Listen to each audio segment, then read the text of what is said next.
If I had to start investing in this market today from scratch, knowing what I know about the three AI trends colliding right now, the trust problem, the cyber problem, and the compute problem, I would not be looking at this market the way most people are looking at it. I would do it completely differently. Because this is not one of those normal moments where you just throw money at whatever sounds futuristic and hope it works. This is one of those moments where a technology gets so powerful, so fast, that it starts breaking the old map before most people even realize the map is gone. Now, today is Monday, April 20th in New York, so comment below what day and date you're watching from. And if you value what I do here, support the channel by subscribing and commenting John A.G. Best, so I know you're here and paying attention. Because look, Wall Street is still trying to price this thing like it's one clean story. It isn't. It's three stories smashing into each other at the same time. You've got AI getting more capable so fast that people are trusting it way too quickly. You've got AI giving both defenders and attackers sharper tools in cybersecurity. And then you've got this massive scramble for chips, power, networking, cooling, land, and data center space that tells you the build-out is nowhere close to finished. That combination matters. It matters for your money. It matters for how businesses spend. And yes, it matters for which stocks could still have room to run. So let me walk you through how I see it. Not in theory, not in that fluffy everybody wins kind of way. I mean in the real world, where companies still care about reliability, boards still care about risk, and investors still get paid when they're early enough to see what the crowd is missing. The first trend is the one people don't respect enough, and that is trust. Not whether AI is impressive, we're way past that. The real issue is what happens when a tool gets good enough to sound right almost all the time, while still being wrong often enough to cause damage. That is a nasty mix. Because bad tools get ignored, pretty good tools get trusted. And the danger lives in that second category. You can already see where this goes. An assistant summarizes something you didn't ask it to summarize. It invents a detail that sounds plausible. It rewrites a memory in your inbox. It takes action because you gave it a little too much freedom. And suddenly you're not dealing with a harmless error anymore. You're dealing with a workflow problem, a compliance problem, maybe even a legal problem. The machine didn't need to become evil. It just needed to become believable. That is why I think a lot of people have badly misunderstood the software sell-off. The bearish argument sounds simple. If AI agents are getting smarter, won't they replace software companies eventually? Some of them, maybe. But eventually, and right now, are not the same thing. Big companies do not hand over critical workflows just because a demo looked magical. They move slowly when money, security, audits, and customer data are on the line. They should. And based on recently published numbers, a lot of companies still are not ready for that leap. Microsoft said fewer than half of organizations report having specific generative AI security controls in place. And nearly a third of employees are already using unsanctioned AI agents at work. That tells you something important. Adoption is happening, yes, but governance is lagging behind it. That is not the setup for instant vendor replacement. That is the setup for caution, oversight, and more enterprise spending to make these systems safe enough to use. So when I look at good software names that have been hit on fear, I do not immediately assume they are dead businesses walking. I assume some of them were sold down because the market got too excited about the speed of disruption and not excited enough about the slowness of enterprise behavior. Those are two very different clocks, and the market loves confusing them. Now, let me give you the skeptical side too, because this matters. I do not buy the idea that every software company is automatically cheap just because it fell. Some of them absolutely are vulnerable.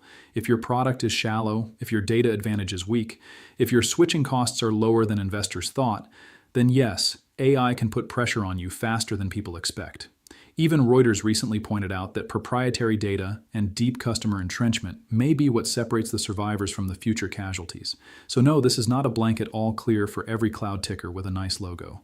But that brings me to the second trend, and this one is where the conversation gets much darker, much faster. Cybersecurity. Because the same thing that makes AI useful for coding also makes it useful for finding holes. And once models start spotting weaknesses faster, chaining them together faster, and helping less skilled people act more like highly skilled operators, you don't just get a better tool, you get a different threat environment. Anthropic basically told the market that out loud this month. Their new Project Glasswing says frontier AI has reached a point where models can surpass all but the most skilled humans at finding and exploiting software vulnerabilities. They said Mythos Preview found thousands of high-severity vulnerabilities, including in every major operating system and browser, and some of those flaws survived decades of human review. Read that again. Decades. That is not a minor upgrade. That is a line-crossing moment, and the part that matters for investors is not just that attackers get stronger. It is that defenders are forced to spend more tools, more monitoring, more patching, more identity controls, more network segmentation, more budget. Microsoft's defense report says AI is already reshaping both threats and defenses. Anthropic's partners are saying the window between discovery and exploitation has collapsed. When you hear language like that from people who actually live in this world, the lazy take that cyber vendors are about to be replaced starts looking thin. And then the real-world fraud side is not exactly calming anybody down. The FBI said cyber-enabled crimes cost Americans nearly $21 billion in the latest annual report, with cryptocurrency and AI-related complaints among the most expensive categories. So this isn't some niche lab discussion anymore. This stuff is touching consumers, companies, financial systems, and public trust all at once, which is why I still think quality cybersecurity names deserve serious attention. Not because they are immune to change, they're not, but because the attack surface is expanding faster than most organizations can harden it.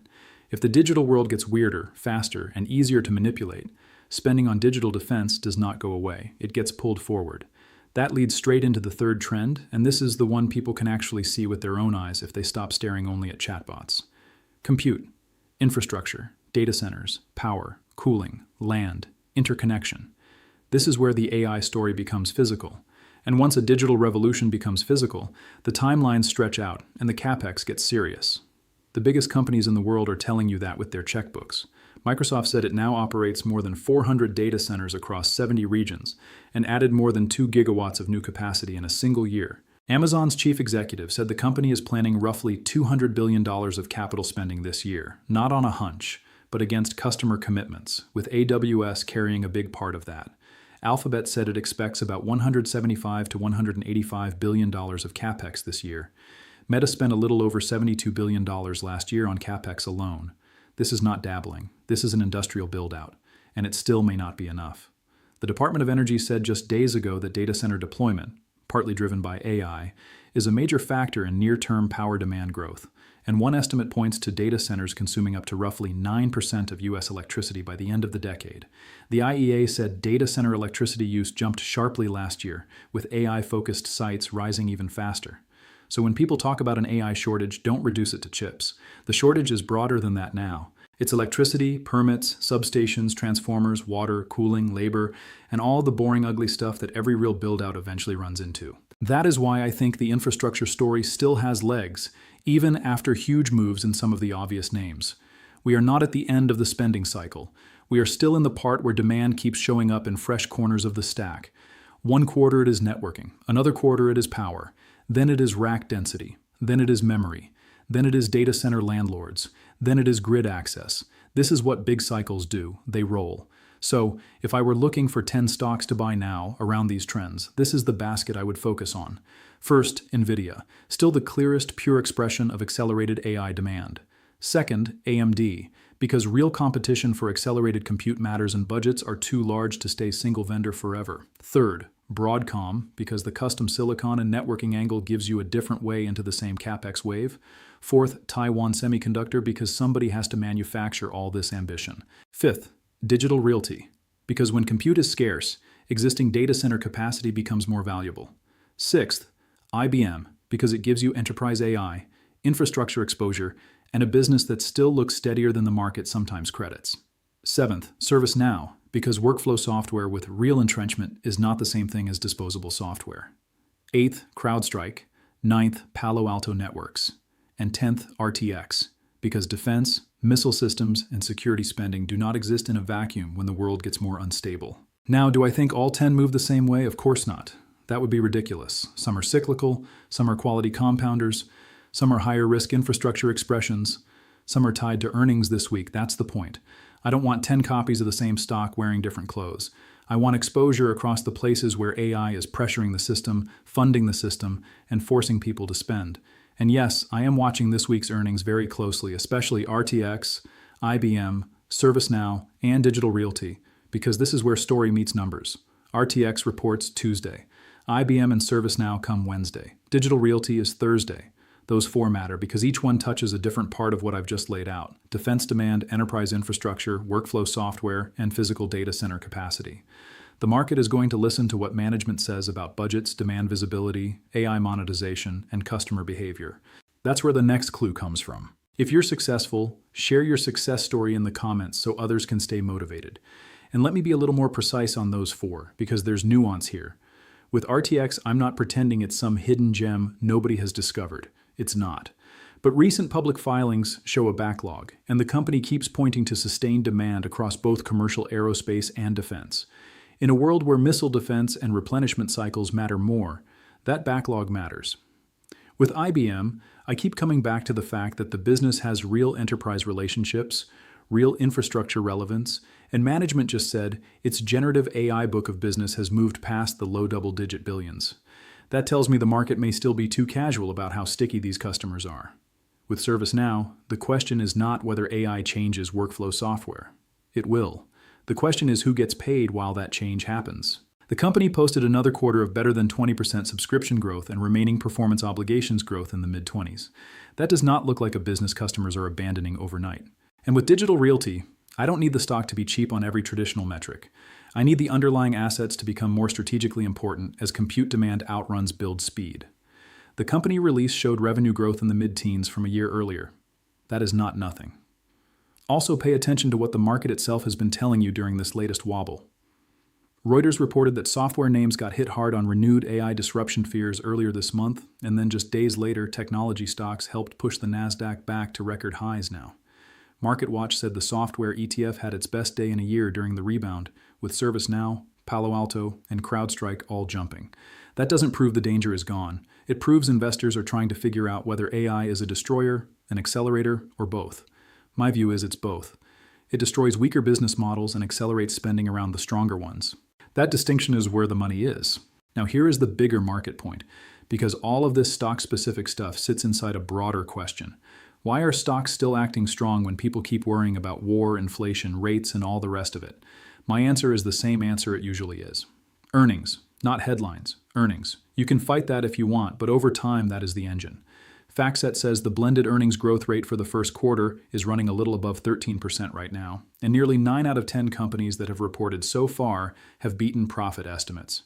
Reuters said almost a fifth of the index is set to report this week, with the market looking for roughly mid-teens profit growth overall. That does not mean there is no risk. It means the market still has a profit spine underneath it.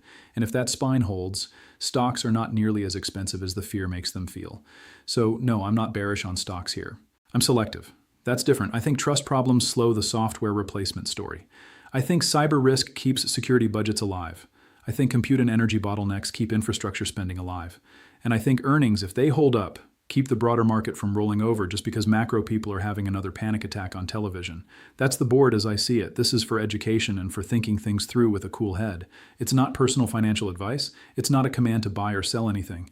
And you should never let one guy on the internet make decisions that belong to your own plan, your own risk tolerance, and your own future.